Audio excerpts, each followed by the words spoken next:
first time in New York City, I was in a cab that did the 360. It's very romantic. And actually everything else, buses, cars, trucks, they were all doing the same thing at the same time. So it was like slow motion, Walt Disney.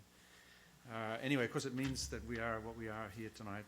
But a special warm welcome on a cold night to our visitor is an architect from Cape Town, but also from New York in the classic kind of New York way, kind of born somewhere, grew up here, goes back, does good, a lot of good, and I guess that's what I'm super interested in. The McKellar Lab starts in 2004, the studio, and it already, of course, has this word lab in there, so implying that there's a kind of experiment, that it's not simply a studio, but there's some kind of research and some kind of a project. And this project seems to involve testing an idea about public interaction, and that the purpose of architecture is for the kinds of interaction that it makes possible. But I especially am interested in the way in which you think about the interaction is not the interaction that the architect designs for now, but what interaction might take place when the current user and the current architect have gone. And also the fact that this kind of a statement about creating the possibility of future exchange, so like what you call legacy, like kind of the legacy of an architect, so you're kind of designing for legacy, that's done in the context of a culture of fear. So basically everybody's too nervous to get together in public space because you might catch an idea or a disease or whatever. And that leads to your kind of argument that good design is a basic human right, and that design itself goes from being a sort of a virtuous addition or criticism or supplement to what's considered the basic conditions of social exchange. It's actually considered as a kind of crucial requirement of social exchange and so on. And I think you do that in your work, but you also do that almost diplomatically by working at the World Economic Forum on the global agenda for design and all of that. So it's just oozing virtue. I think there was not a more virtuous person ever spoke in this room. And also an elegant person. And I think that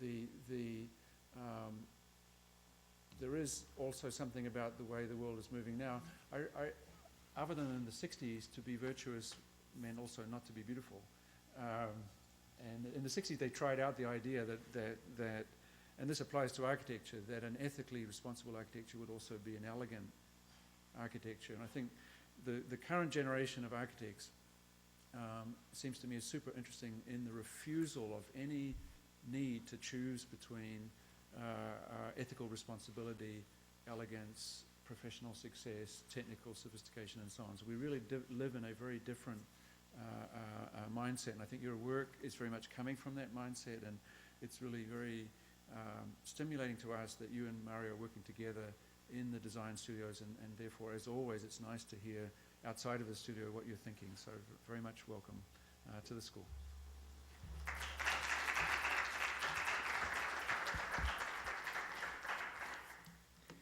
Thank you very much. I'm a bit overwhelmed by the extent of research you've done on me. Clearly the web is a very good device. Okay, let me start by saying the way I've structured the presentations with a short sort of paper which talks to my position on architecture, and then basically a series of projects taken at quite a light cut sort of level. The idea being that it should be a provocation so that questions can emerge from the crowd in terms of the actual solutions. So let me start. Esteemed colleagues, students, and friends, I thank you for this opportunity to share a few ideas, an anthology, as it were, which speaks to the nature of architecture as an act of agency and urgency in the South African context. I hold that architecture is a contingent act mediated by contradictory and promiscuous forces which can conspire to diminish the potential of space and the built environment, and yet equally sets the condition for new and multivariate readings of morphology. If we conceive architecture as more than a receptacle of programmed space, elaborated skin, but as catalytic nodes in a physical and existential terrain, architecture can assume political dimension in which the politics of aesthetics and ethics and place can merge into a seamless intentionality. This syntax forms a code, a language in which the message transcends form, but is a tactical conversation of being, knowing, and not knowing. Such intentionalities cannot be calibrated outside of the specificity of context and the indeterminacy of human relationships, where architecture is a dialogue between place and technology, intellectual capital and mythology, power and vulnerability. This metabolism, this delicate dance of design, seeks to find a syncopated rhythm, an eclectic harmonization between the imagined and the real, between the physical certainty of today and the promise of tomorrow. This mode of praxis foregrounds the situatedness of theory as a tool and adaptive informant of intervention and experimentation. But when located in the fragile and vulnerable terrain of scarcity and addressing developmental state needs, design often requires bold humility and often selfless regard. South Africa is a hyper-terrain of flux in which binary and reified readings readily emerge, but the complexity of the socio-cultural condition is in its resistance to fixed coordinates of meaning and possibilities, where, not dissimilar to Heisenberg's uncertainty principle, definitions of architecture in Africa are viscous, temporal, and tangential. This heterotopic landscape is chimera-like in nature. It's defined to monoculture and visual readings of syntax and space. Architecture under such conditions must confront undiscovered vertices of meaning, myth, function, and morphology, and embrace contradiction if authenticity and truth to space, place, and time can emerge. The morphological implications of this epistemological odyssey represents an undiscovered and perhaps alternate terrain in the global context of architectural discourse. Where architecture engages with homogeneous culture and dominant cultural narratives, I would argue that its contextual purpose is simplified through the various publics that encounter the edifice that have been historically empowered to read the text of the architecture and therefore find resonant and immanent meanings. The enigma that is Africa is in its heterogeneous and contradictory landscapes of excess and poverty, cultural misogyny, an untapped abundance and legacy of intentional fractured development. And this enigma is the foundation for a contested terrain in which the nature of an appropriate architecture defies simplistic Cartesian matrices of meaning and perspective, but rather a mutable landscape of innuendo, double entendre, hybrid spatial strategies which equally affirm and deny the creolization of contemporary African culture. South Africa in particular occupies this queasy tableau where urbanism, architecture, and landscape can conspire to support the emergence of meta-narratives around which society can cohere, and with it the promise of a morphology which transcends form, but reflects and channels the unspoken, submerged vectors of being, and subverts the subservience of the subaltern into dignified cultural actors. My work is the task to translate this complexity into simple, elegant, humanist solutions that are in effective dialogue with their context. I noticed that I put spring over there, and I think that's not in tune with what nature has intended outside. So forgive me on that particular score. I'll just see if this mouse works. I'll start just by giving you an image that maybe people don't necessarily associate with South Africa and Cape Town. Cape Town is a place which has stark, if not startling, beauty. In some parts architectural, but the sort of natural context, it's an amazing place to be in. But at the same time, just outside of the periphery of town, it stands against extreme poverty, degradation, and extreme levels of contrast. And I think what this does, it makes the position of the architect quite contentious because it's very easy to decide which world one wants to operate in. And that's why I make this point about the relationship between the politics and ethics of the architect and the role of the agent. Because I've made a conscious decision to try and splice conditions where a degraded context can benefit from the role of the architect and actually avoid the easy route of doing glamorous and sexy buildings for the well-heeled and the rich. Cape Town is, and I just thought I'd show you this diagram, is a very distorted city.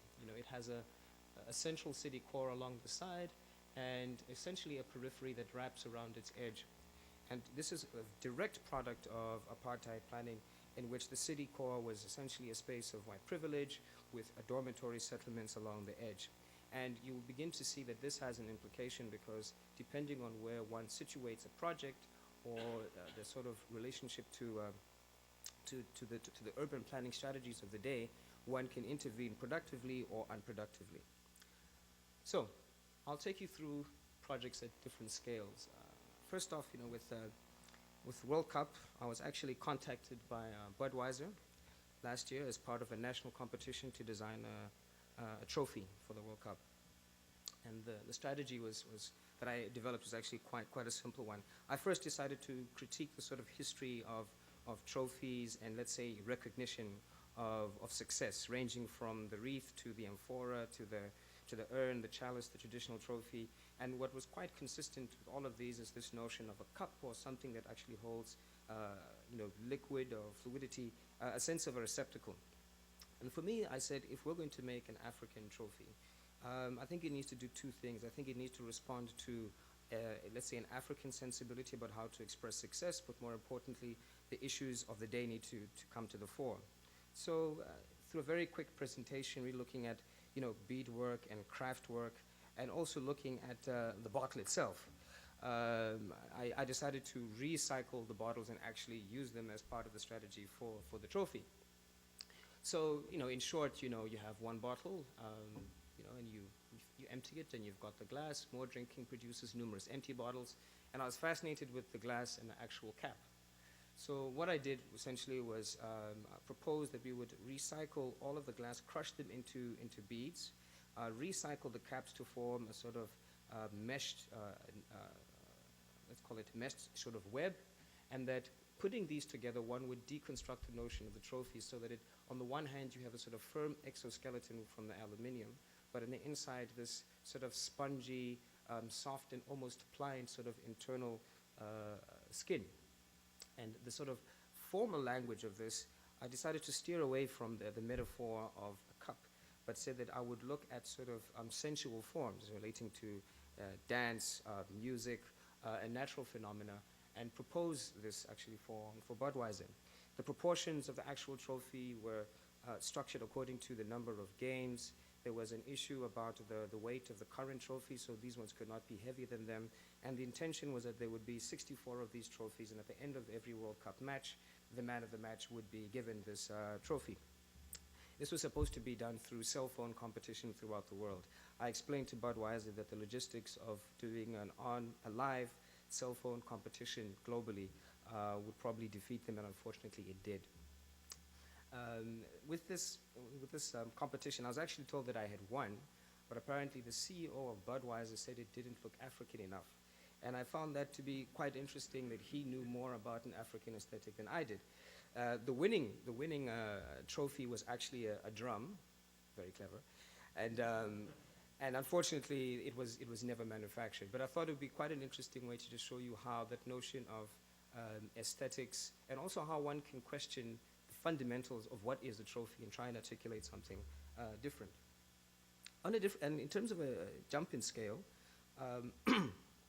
a lot of my work, as Marcus mentioned, works beyond the architectural scale. I get involved with institutional structures. I get involved with essentially establishing organizations, because in South Africa we're at the beginnings of our democracy, so the type of conditions which allow for architecture to emerge are often not there. So this particular project essentially I was asked to do some eco-lodges using local materials in a very sensitive forest, but quite importantly, we had to use homeless people to actually build the building and so on. So the notion of having a sort of strong intellectual capital and how you detail the buildings becomes transformed when you realize you're dealing with people who've never even held a piece of wood before. So the exercise here, in part it's responding to context, to wind and so on, but I think the real hypothesis and journey is what type of architectural language is appropriate when the people making buildings are at a almost zero skill level. And this had various implications for the language of the building. The fact that I had to use found materials off-site to actually construct the building, so there wasn't the luxury of me using the sort of typical materials that one would expect. But I think what was very successful about the project, and that stone wall, by the way, we had to demolish it 3 times to teach people how to put a stone wall together, but it seamlessly fits into its context, and there were sensitive trees that had to be avoided. So the design methodology of this project was very much one of sensitivity, one of calm. And I'm quite proud to say that through this project, we trained almost 60 different people, homeless people who now know how to make a door, who now know how to make a window, and they're able to take those skills elsewhere. So the impact of this project is less about its form and more about its mode of becoming. And these are just some other shots. I expect this will be published before the end of the year if everything works out well. Very simple, low-tech sort of solution, but the detailing was quite a rigorous and challenging exercise, and that's an interior shot of the space. All using alien vegetation, by the way, so we tried not to disturb the vegetation that was natural to the landscape. My next project is a police station, and this is a project, my first enclosed building, which won an award. And I'll tell you why it won an award. The police, for various historical reasons, have occupied a very contentious space in South Africa's history. They were often involved as an instrument of the state to repress people. They were not trusted by anybody, and even I, to this day, I still have a shiver down my spine when I see police walking down the street, regardless of their nationality. When the police contacted me about making this police station, they said that we needed a place where we could interact with the public. And my departure point was that I would say that I would make the building not look like a police station. Now, this sounds pretty simple. Up until this point, police stations had slot windows so that you could fire out of them. They had brown brick walls so that you can't actually see the dirt on them. Very defensive strategies, and in fact, all of their buildings were fortresses in the landscape. And I said that, one, this building will actually be fragile.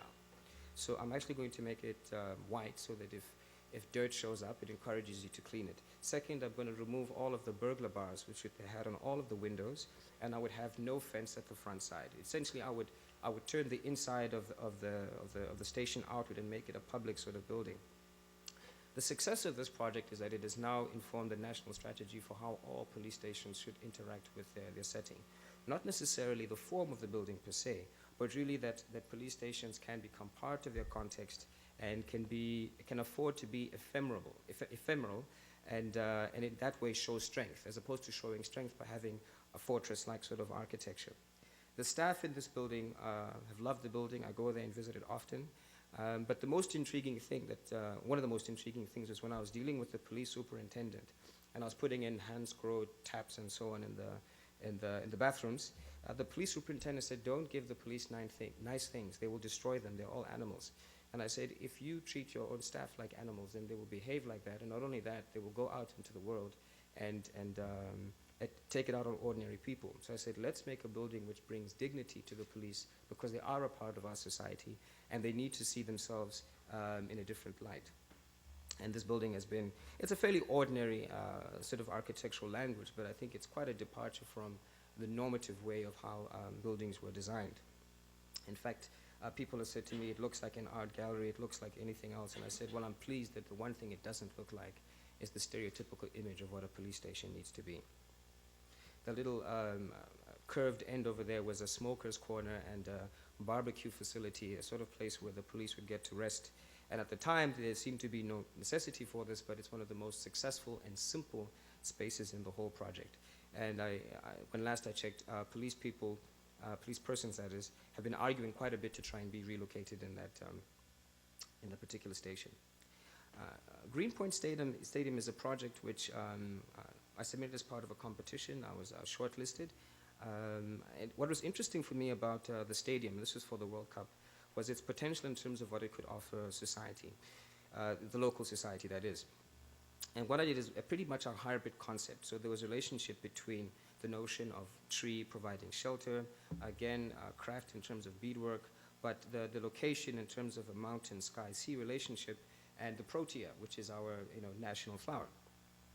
And essentially the design that I developed, I worked on this with HOK Architects in London, was the notion of a very sort of, again, delicate type of structure. But what was, I think for me, that the main purpose of this form is that you'll see the basket at the base.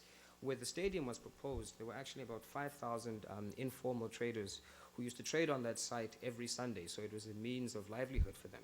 So my urban strategy was to make a stadium around which the informal sector could still find a place. In other words, this opportunity to create infrastructure for 2010 did not mean that we had to displace local people, and disrupt the local economy. And I was actually quite proud of the design for that sort of, let's call it social purpose, but also the language of a stadium which doesn't look like a typical stadium. Unfortunately, I didn't win it because I was told the design was too radical. I'm sure you might have seen the current stadium, but I'm sorry to say that the 5,000 people who used to trade there no longer trade in that area, and their lives have been disrupted. So again, this relationship between, what a building can do for its context and its sort of ethical responsibility in terms of understanding its space economy, I think is lost on a lot of people, and I think it's a real pity in a place like South Africa where poverty is almost endemic. So it's quite important to imagine how can architecture help stave off these sort of challenges. I've also intervened in other contexts. This is a community center. Mario actually saw this building. Quite a challenging context. I was asked to make a community center in Khayelitsha, and the first problem that we had was that for years and years, the government of the day would spend the least amount of money on community centers, just enough to get votes and to keep the community quiet. So this project started out with a 2 million rand budget, and I made a very strong and impassioned argument about the role of buildings playing a role of legacy and informing the context, and they increased the budget to about 21 million, which, and it's not that I was chasing fees, but it was really about putting enough investment in a building which was really meant to transform and support its context. And the strategy is also quite simple. It's essentially a decorated shed, a sort of box, but the whole front facade actually opens out onto the street, so that the relationship between building and street and public space has far much more potential than a closed off sort of building. The language of the building is uncompromisingly contemporary. There have been a number of interventions in the so-called township context which have been very cynical and very divisive, and making arguments for cheap buildings. And I think it's quite important that when one intervenes in fragile contexts, that architecture should not replicate that fragility, but in fact that architecture should be a refuge from the uncertainty of one's context. These are some of the interior shots of the space. For example, the Gabion wall along that side uses a particular stone which comes from Table Mountain, and Table Mountain is quite a beautiful natural feature in our landscape. But why I use Table Mountain stone is that in that area, people often look at the mountain, but they don't have a chance to access it. So it takes on a sort of mythological dimension. So I actually had this idea of bringing the mountain back to the people. It's perhaps a strange sort of idea, but the poetry of buildings can mean a lot to people at times. And that's a shot of it shown at the front with the openings. You will notice there are no roads accessing the building. This is one of my key frustrations about development in South Africa, is that it's often very fragmented. The city of Cape Town could not agree to put in a road, so I made a building that was literally standing in a field of dust. And these are the type of issues when I talk about institutional growth and development that's required, because you have government working in silos and not talking to each other. But this building also has received a lot of support and respect from the community. It's never been broken into. It doesn't have any burglar bars again. And interesting enough, I was showed a whole range of buildings and told the community will destroy the building, you need to protect it. And this one has managed to protect itself because it's loved by the people. And I'm actually quite proud of that. The Ordos project, I was selected to be involved in it, and I won't dwell too much on this, except to say that for me the conceptual conundrum was, how does an African architect intervene in Inner Mongolia? And what is an appropriate form of language and response to context? Do I use this opportunity to further my career and do a signature sort of building which is typical of what I would do anywhere else, or do I listen to context?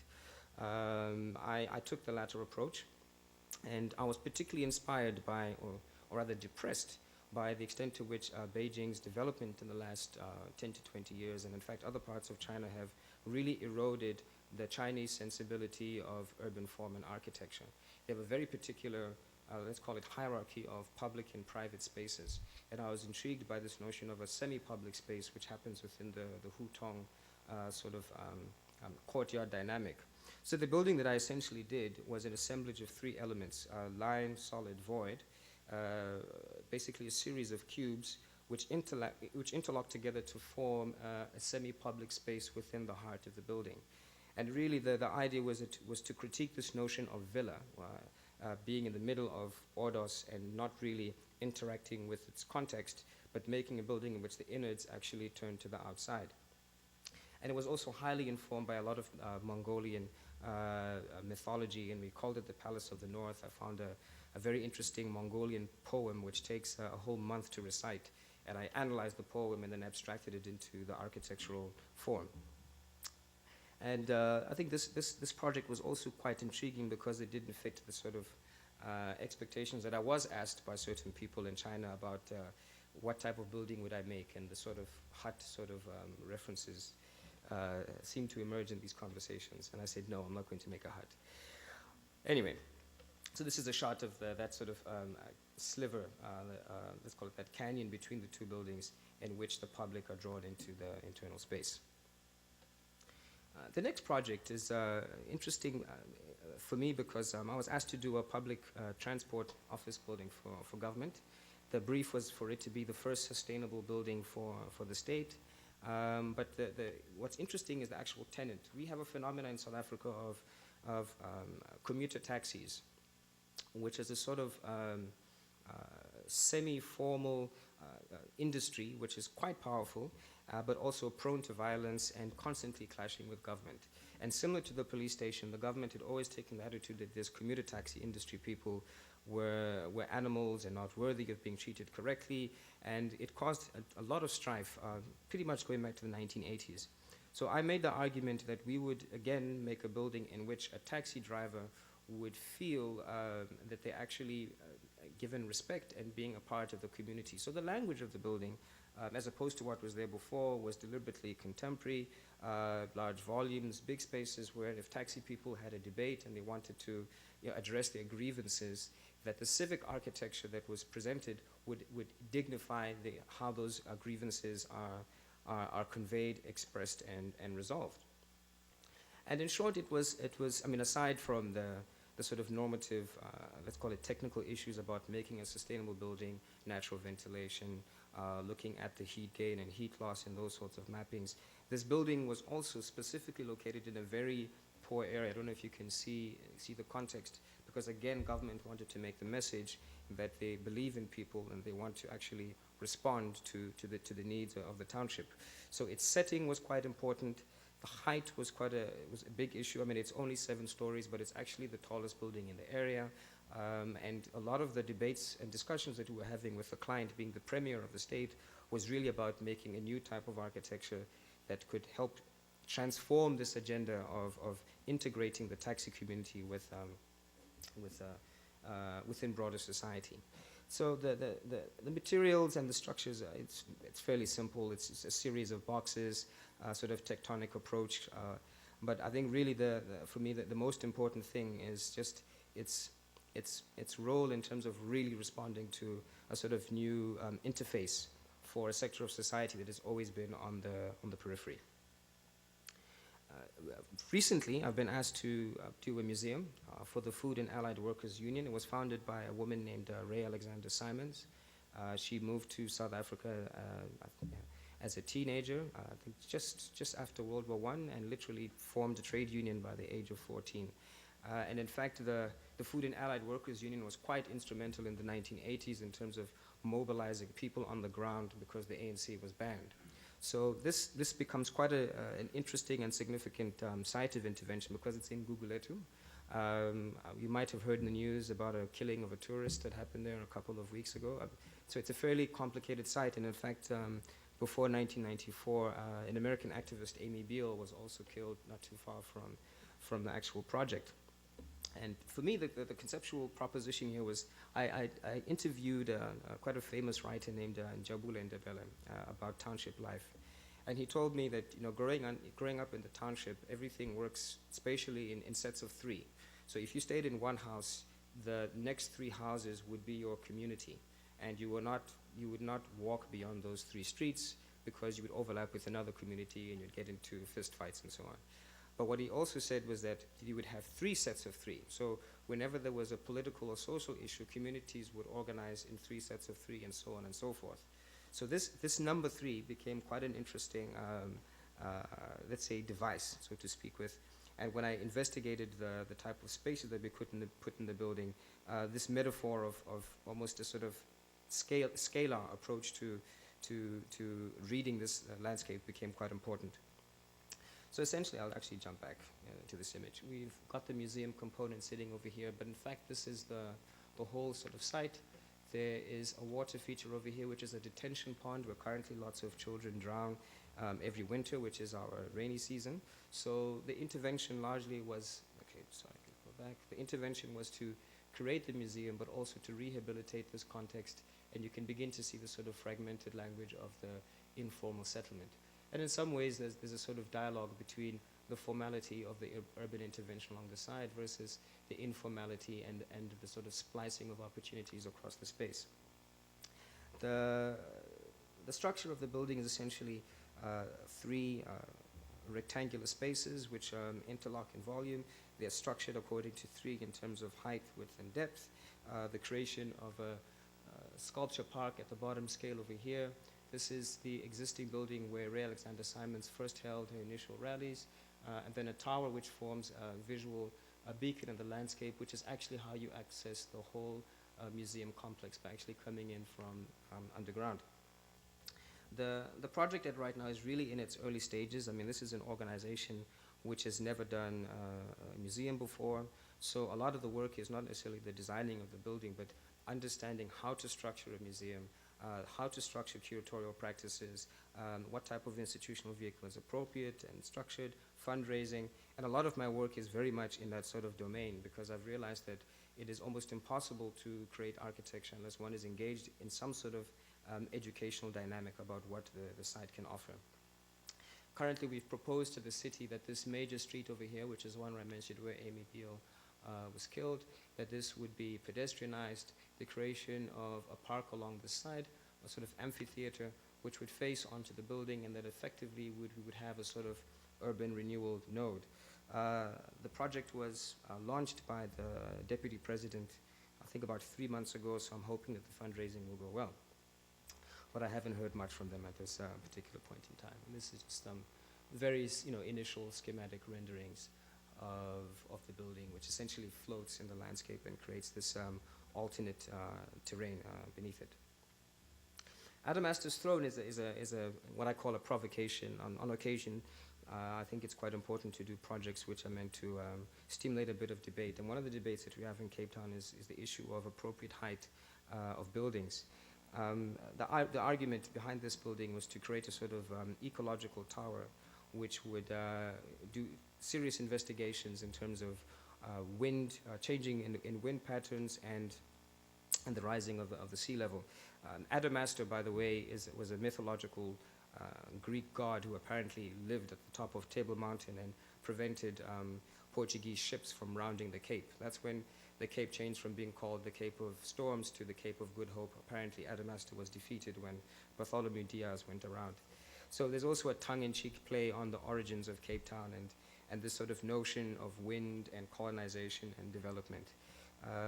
This building is deliberately provocative in relation to its context, particularly because I think it's sometimes important to generate discussion and be not necessarily exemplary, but to take a sort of cutting-edge view in terms of what can architecture represent. And some interior shot on that side. Apologies for the DPI level there. The other project that I just want, there's actually 3 more that I'm almost done. This project that I was asked to do was quite an interesting one. We are beginning to introduce bus rapid transit, or what we call integrated rapid transit in South Africa. And I was asked to put a proposal together for the capital city. And one of my key arguments is that the installation of infrastructure, whether it's a stadium or a police station, etc., can play a function that is more than just the engineering need of moving people from to and fro. So essentially the idea was plug and play, which is that all of these bus termini would play a very particular function depending on its context. So for example, if in one area you find that there isn't a clinic, then a clinic would be attached to the bus facility. If another area you found that there was a shortage of libraries or other sorts of social infrastructure, that would be attached to the bus facility. This requires that your your bus stops are actually on the side of the road as opposed to the median. And engineers prefer the median because it's cheaper, because you have one structure serving two sides. But my argument is that then it plays no urban function. So it might cost more to have two of the structures, but effectively it has a much more stronger impact. So one of the, and these are just quick examples of what these could be. I mean, this one was looking at adding an ATM with a sort of sculpture park where people could actually climb and do sort of mountain climbing sort of training on the area, charging of electrical vehicles in a bicycle rack, and saying that these can play different functions. The sleeve took on a very different notion where it was attached to a library and also attached to a potential sort of butterfly park, because one of these was located in quite a sensitive ecological area. So all that changes is essentially the scaffolding that wraps around the core structure, this being the basic module, and it being expressed in this sort of fashion or in that sort of way. I must mention that project, although it received a lot of acclaim from the client because of its urban function, they indicated that it's not their responsibility to solve urban issues, they just want to get people on buses. So for that reason, I did not succeed with the project. But I think it's quite telling that the level of, I would argue, ignorance about how to be strategic with investment and design and capital. Cape Town train station, I think, is particularly one of the projects where I think it speaks to this issue. The real challenge of Cape Town station, I would say, had a lot to do with its history. Stations and rail have had a very particular role to play in the evolution of South Africa, in the sense that rail was used as a colonial instrument to tame the landscape, in much the same way that the opening up of the Western United States has an intimate relationship with rail. It was the same thing in South Africa. So we have this quite a famous image of Cecil John Rhodes, who was quite a famous industrialist, with this image of connecting Cape Town to Cairo through rail, and from whom Zimbabwe was called Rhodesia. Now, for me, this is interesting because it shows the different roles that the station has played historically across time. In the 1960s, it was redesigned, and actually the president launched the building and said it's a shining example of apartheid and how we as a society need to live. And just to give you a sense of what that was, there was duplication of everything. There were double lifts, and there were lifts for white people, lifts for black people. There were trains for black people, trains, so the whole infrastructure was duplicated. And what I thought would be quite interesting in terms of transforming the station with regards to 2010 and a post-1994 sensibility was to look at how do we make this place into something special. These are shots taken from the 1980s where protesters would run to the station, and in fact when I was doing the design I interviewed people and found that certain people were actually even tortured in the station. So although at a superficial level it's just a building, it has quite a charged history with locals, and its relationship to its context was quite problematic. So this is essentially what I inherited, a site in which you couldn't walk on the grass, there was limited entry into the building, it was all about control, very poor lighting, and very much treated as a sort of negative space, and it's right in the heart of the city. The crime levels on the station were quite high, but because people don't have access to cars, they had no choice but to go through this facility. So there were a number of challenges in terms of transforming the project. The first urban intervention was fairly mundane, so to speak. It's really about reclaiming the relationship between the city and the station by making a new sort of public space. You can see the value engineering that popped in there. So some of my detailings have changed quite drastically. But what's fascinating for me about this project is that these are shots of how the space is used now. And it's been totally transformed from a derelict spatial condition into one in which people gather and have spontaneous interactions. And that's what interests me about good architecture, when it creates the potential for new interactions to emerge. And when we had our World Cup event with the stadium in the background, there was a very interesting dialogue between the station and the stadium. And we had the only fan mile in the whole country where literally the whole city came alive, and there were parties happening along the route and particularly at the station. And this is a shot of an event that happened in that same space fairly recently. And I show this image because I think it's such a sharp contrast. Now it's become a place of gathering, a place of social interaction, a place of celebration, whereas before it was a place of oppression and a place of negativity. and the architectural intervention in terms of materiality is actually quite minimal. It's just a few key gestures about how do you define the space. Internally, I had a number of challenges looking at particularly the way that the space was structured. There was poor lighting, there were informal traders all over the space, so visual access was quite difficult. There was no signage or advertising strategy. The space was not compliant in terms of emergency evacuation. So I had to develop a design in which all of these sort of problems could be dealt with. And the solution was quite simple. Open the station up to the city, change the glazing, relocate the traders to a new sort of trading market, but essentially, again, have a relationship where as you come off from the trains, you can almost see the city as soon as you arrive. So again, that your sense of journey is that you don't get off into a train, into a dark space, and then back into the city, but you have a seamless transition. And I think this is probably one of the more successful spaces in the city. People actually come to the station to linger, whereas before that wasn't the case. People wanted to get out of the station as quickly as possible. They've had photo shoots inside there, they've had people gathering, hanging out, and it's without doing any major changes to the overall skeleton or envelope, the space has become far much more amenable to being part of city life. And for me, I mean, if you knew what this was like before, trust me, you'd be as excited as I am. And we were able to accommodate the event also, which is also one of my specific briefs, was to make sure that we meet all the sort of compliance conditions of 2010.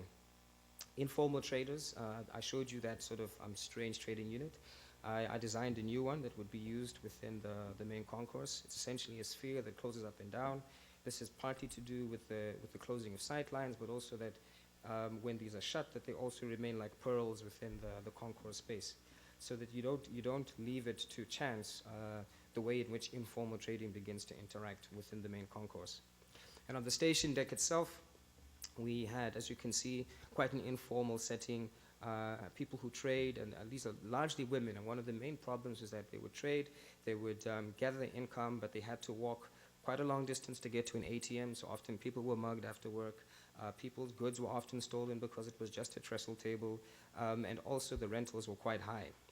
So what I proposed, I worked with an advertising company, and we generated a model together where we demonstrated that through advertising, because of the foot traffic that you get to the station, we would be able to reduce the amount of capital that the individual trader would have to put into a trader unit.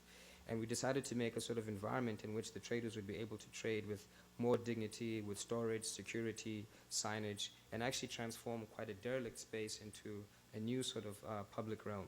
This also went through quite an extensive public participation process with about 300 different traders and numbers of presentations discussing and workshopping the design intentions with them.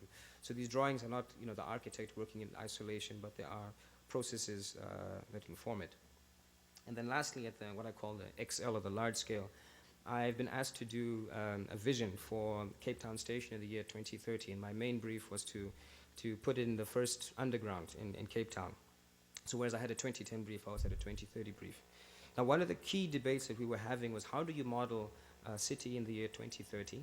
And given the fact that most stations are refurbished on a 70-year cycle, essentially the design that I would put in now would need to be robust until the year 2100.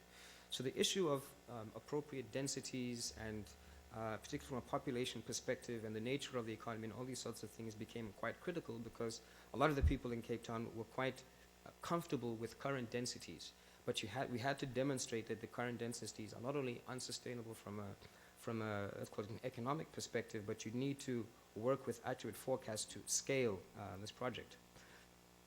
So I developed the notion of the TOD, transit-oriented development, and applied it onto the site. I mean, it's TODs, obviously, it's international knowledge what that is.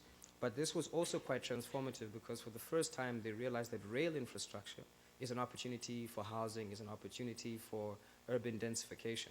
So whereas before rail was simply seen as movement, now it has a sort of different role.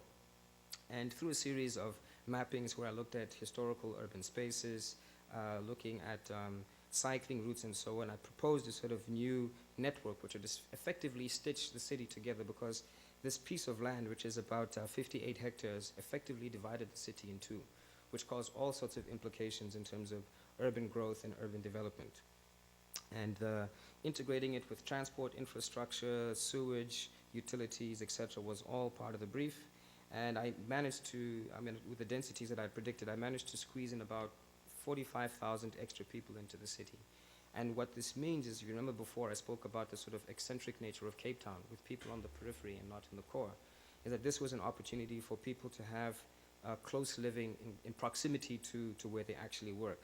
So the project was not just an exercise in urban densification, but also had a sort of polemic dimension in terms of bringing people previously displaced from the city back into the CBD.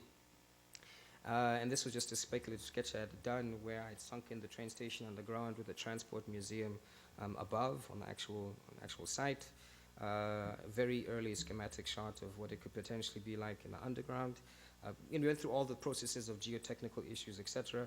And then these are the sort of massing diagrams where I was particularly looking at two phenomena. The one is the relationship of how wind would change in the year 2030 because of climate change. So that began to influence the form of the buildings. And the more sort of normative, let's call it urban planning friendly massing model. And there were the whole host of other permutations. And at that point, I would like to say thank you.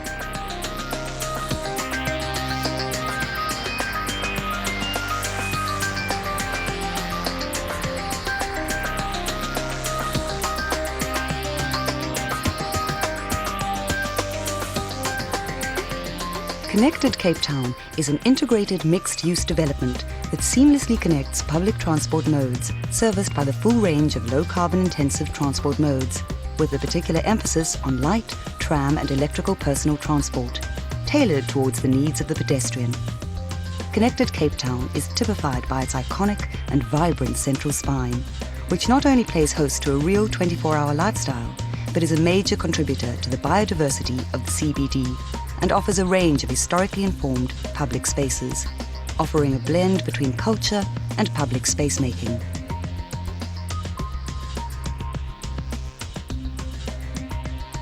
Boarding a train, we enter the Health and Wellness Precinct, Neighbourhood D, housing a fitness park, a public swimming pool, and squash and tennis courts. This precinct offers residents an opportunity to care for their bodies and well-being as easily as they would their economic well-being.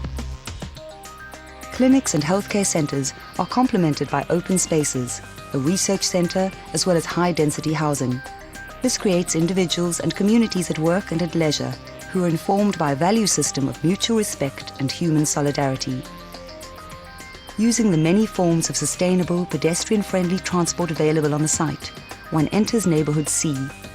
Dedicated as a service precinct, Neighbourhood C offers government services and social services such as paying municipal bills and daycare and kindergarten respectively.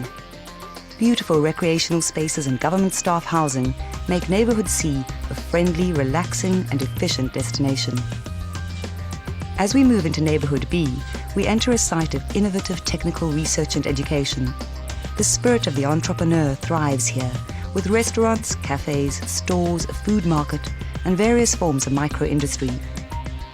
Complemented by a fire station and a resource centre, Neighbourhood B is an incubator of economic and technological advancement. Neighbourhood A, which lies at the heart of the CBD, houses a cultural centre, a museum, an art gallery, and a memorial park, in line with emphasising the heritage significance of the site. The neighbourhood is also home to the Department of Home Affairs, the South African Police Service, law courts, financial service institutions, as well as high-density urban housing. The seamless integration of the precincts, underpinned by various and diverse transport modes, serves as a connection between our past and our future. A connection between mountain and sea. A connection between rich and poor. A connection of ideas and dreams. It is a place for all, leading the way in an equitable Cape Town. A just Cape Town. A vibrant Cape Town. Welcome to Connected Cape Town.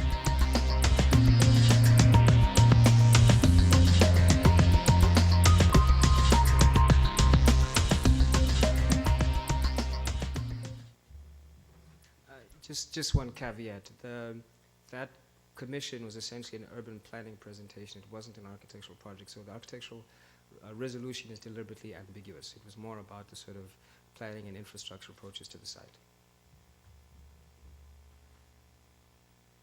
Do you have any questions?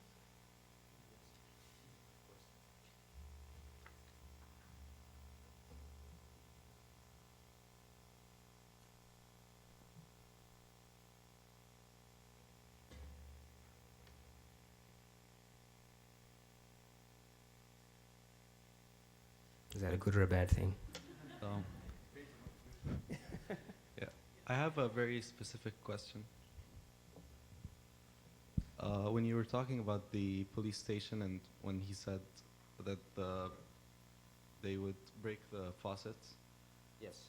how do you convince the client, or in this case, the head of the police, who actually knows so much about his force, that no, this is a good thing and it will change? How does that conversation kind of take place, and how do you convince someone like that that no, this is not actually the best thing? Well, you know, fortunately, the precedent is always a good device. I mean, Wheel Arrest did a very good police station. I think it was in the early 90s. And the argument that I made was basically a humanist and social one. You know, if we continue to be pessimistic and cynical about the human condition, then we will only replicate those type of behaviors. So I was making the argument that even the smallest thing, such as the type of faucet you put in a bathroom, a door handle, the color of a wall, can assist in transforming I stress the word assist in transforming how people behave in space. I was also fortunate in that the police themselves were very much interested in transforming their perception in society. You know, they stopped being a force, they became a service, they wanted to be seen as friendly, they had lots of commercials on TV, and I told them that, you know, you can have the marketing image of being a service, but you need to translate that into concrete actions about how do you behave yourselves, you know what I mean? And that goes right down to how you plan that building. Where do you put the superintendent's office? Where do you put the mess hall? Where do you put the smoking area? Where do you put the cells? All of those type of decisions can reinforce a new way of being for the police. And at the end of the day, it's also just being dogmatic and explaining your point through different arguments. You can't just be emotional. You need to have precedent. You need to have research, but you must also have conviction. Because if you're unsure of what you're trying to do, people will not pay you to do that. Yeah. Over here. You mentioned you mentioned twice into your projects that external people from different parts of the world didn't think or thought of a certain African aesthetic. What would you say the sharpest difference between the internal African aesthetic is versus the worldview of it? Look, first off, I think the notion of an African aesthetic is a contentious idea, because Africa is far too large and far too complex. That's why I said in my paper that simplistic readings about what is an appropriate African aesthetic will fail, because we have examples of modernity, we have examples of contemporary work, we have huts, we have the pyramids in Egypt. So I think it's more important to talk about the type of field of relationships that are set up by architecture as the form of the aesthetic. So my buildings are very much predicated on how they influence how people behave, whether it looks modernist or it looks curved. You know, for me, the aesthetic is the aesthetic of human interaction. Now, contrast that with like the trophy, for example, where I consciously made a form which did not look like a form which was African, but it could have come from any place. But I think the sort of, the way that I sculpted it was very different to the sort of rectilinear and structured and sort of precise geometries of a typical trophy. I've been asked in many forums about what is an appropriate architectural language and aesthetic, and what can that be. And I admit that, you know, my subjectivity, my training, my background perhaps colors my particular perception of what that is, but I'm far much more interested in architecture in which responds to contextual needs, and sometimes those needs are not form related, but they're culture related, they're institution related, they are socially related. And how can architecture play more than being an enclosure, but actually become a catalytic intervention point. And sometimes, like for example in the Cape Town Station forecourt, the architecture is almost absent, but it makes a space which is entirely different than what it was for the last 40 years.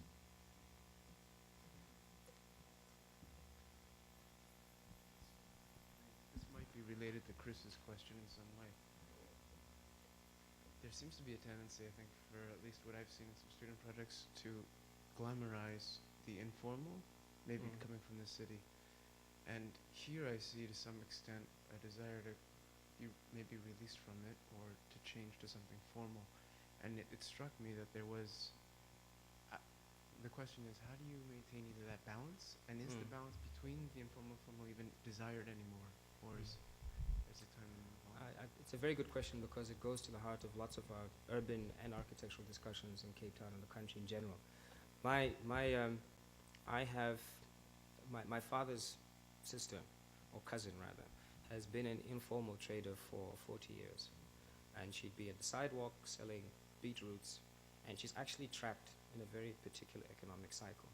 And I think it's very easy for us to take the liberal position and to romanticize the trader on the sidewalk who has ingenuity in terms of how they're navigating the city and surviving. The fact of the matter is that nobody really wants to survive, everybody wants to thrive. So what I did with particularly those spaces, that I did what's called an economic progression model, where I structured the sequence of spaces so that you could have an emerging trader, so to speak, who might get a 1-by-1 square meter place, but then they would then graduate to a 2-by-2, to a 4-by-4, and then you actually set conditional limits for how long somebody can occupy a particular space, so that you encourage the progression. I don't have an aversion to the formalization of informal context as long as it's done with sensitivity. And I'm also not keen on gentrification in its brutal form.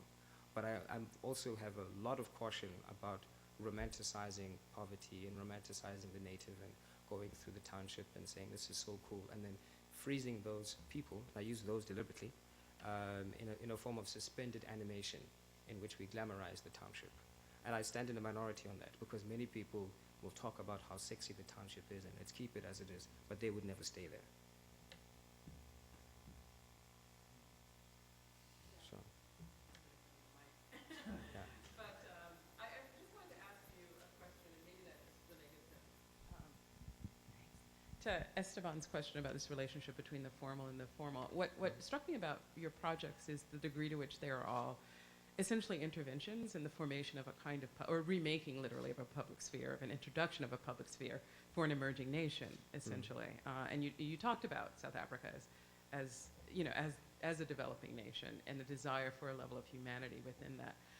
But I was wondering, like, how in your projects do you negotiate that pressure of maybe private development and privatization and neoliberalism within a country that clearly is very industrialized and is a global banking concern, and so what is that balance between let's say that informal economy and the formal economy that exists, that's already in some respects globalized? Sure. I mean, I don't have many private clients. Let me first say that up front. My people know me as working in sort of social space. But I make an argument that just because I'm working in the social space, it doesn't mean the architecture doesn't have to be sophisticated and advanced. I also write in the Cape Times about this sort of issue about how to mediate the forces of commerce, which can be quite brutal in South Africa. I mean, we have really wealthy people and places of incredible excess, and it's very easy to lose one's ethics and participate in that world and ignore the huge swathe that is around oneself. I wouldn't say that I have found a balance in my practice as yet. A lot of my work, some of them are hit or miss. I think they're experiments, they're ideas which are incomplete, and I look back on and they haven't worked. But I think as much as clients choose you, I think the architect also has the right to think how they choose their clients and the type of work that they do. And I think that would reduce a lot of the conflict. On Cape Town Station in particular, it was a very difficult project because, at first we started with a sort of social intervention. It was a government project and they were very keen on all the ideas. And then the minister made this statement about all of the train infrastructure having to pay for themselves. So overnight, the social dynamic suddenly switched to a very commercial dynamic. In fact, this presentation, you'll notice that I deliberately dropped in words about culture, and I never spoke about the offices that need to be there, because I was trying to provoke the client into understanding their cultural, social responsibility. Can balance ever be found? I don't know. I mean, you'll come to South Africa at some point. The differences are so stark that sometimes the only way to try and find balance is to swing at the opposite end, and do your damnedest to be as much as a counterpoint to the current prevailing condition.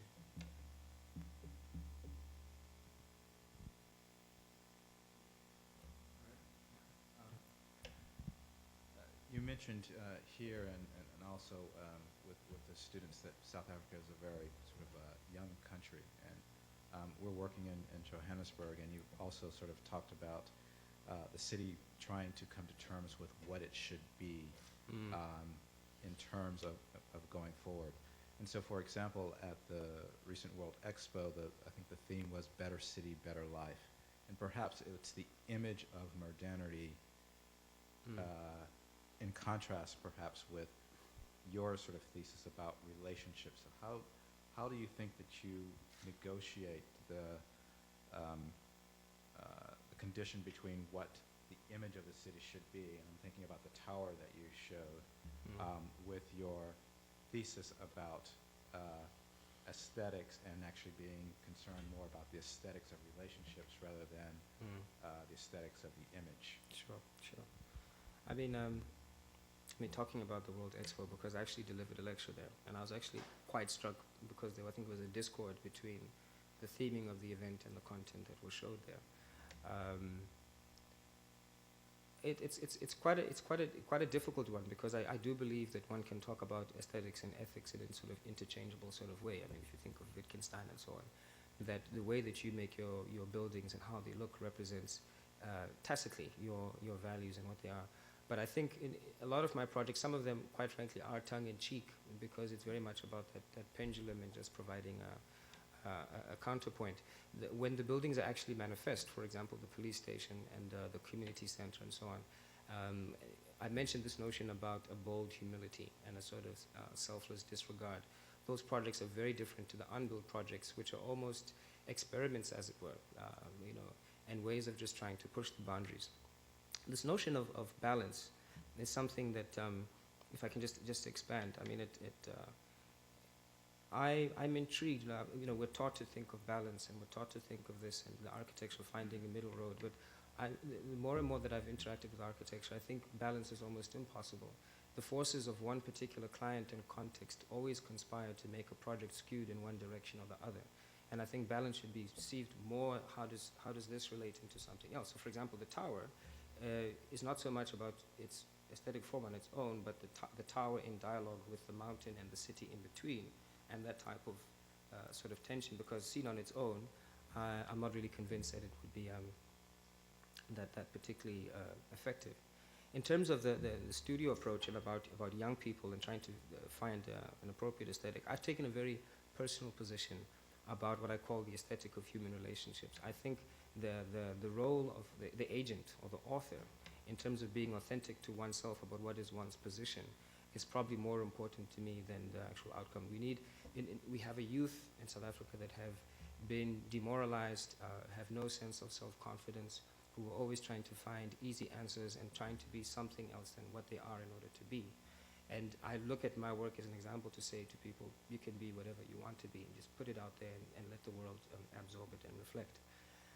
So what I would say to our students, particularly this issue of Johannesburg and so on, and how to intervene in a very foreign context, I think it's critical to read the context as best as one possibly can, but to bring one's subjectivity to the table and let it be confronted by difference and so on.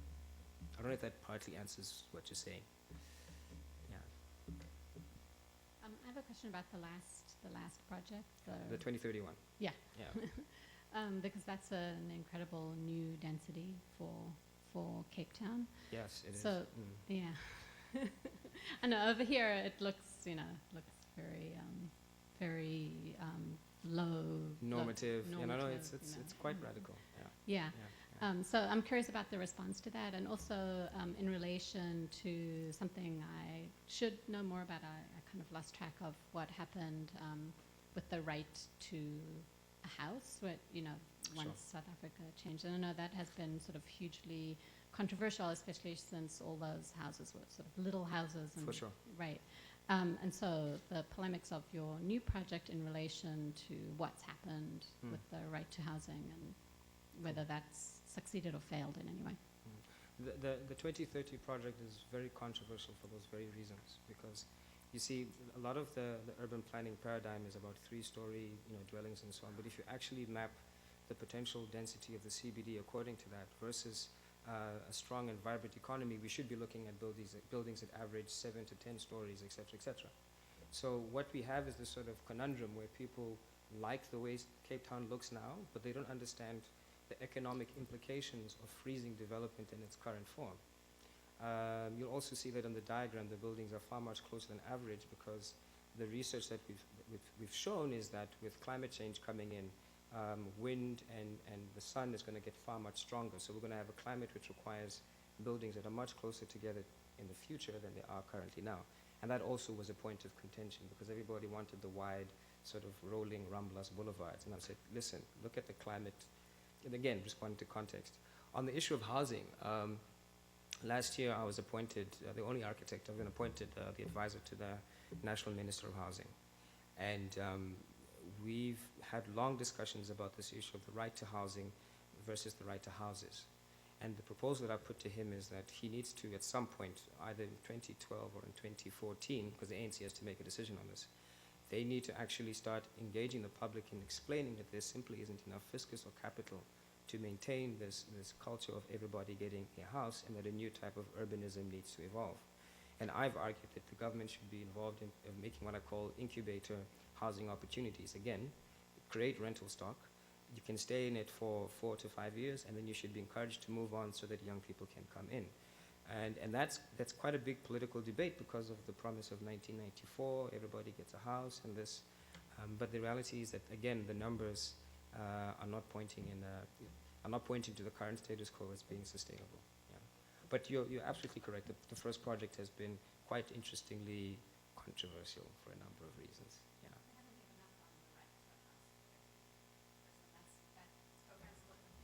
That program still continues. But what's interesting is I'm doing some research, and I'm increasingly getting data where young people are saying because they want to pursue jobs, they need to be mobile. And if you're given a house, that actually restricts the ability for you to move. So if you want an innovative country to develop, you should make your country or city as flexible as possible for people between the ages of 18 and 33, and not try to tie them down to a fixed asset, Whereas before the notion was everybody wants a house and so on, and you find that the jobs are elsewhere. And I think that in the worldview and the logic of government, which is a different generation, they don't understand the fluidity of how innovative and knowledge-oriented markets work, and the need to be able to move, to go to different cities and not be tied down with an asset. Thanks, everybody. Okay. For me, from the kinds of questions, it was a very nice audience. Thank you. Thank you.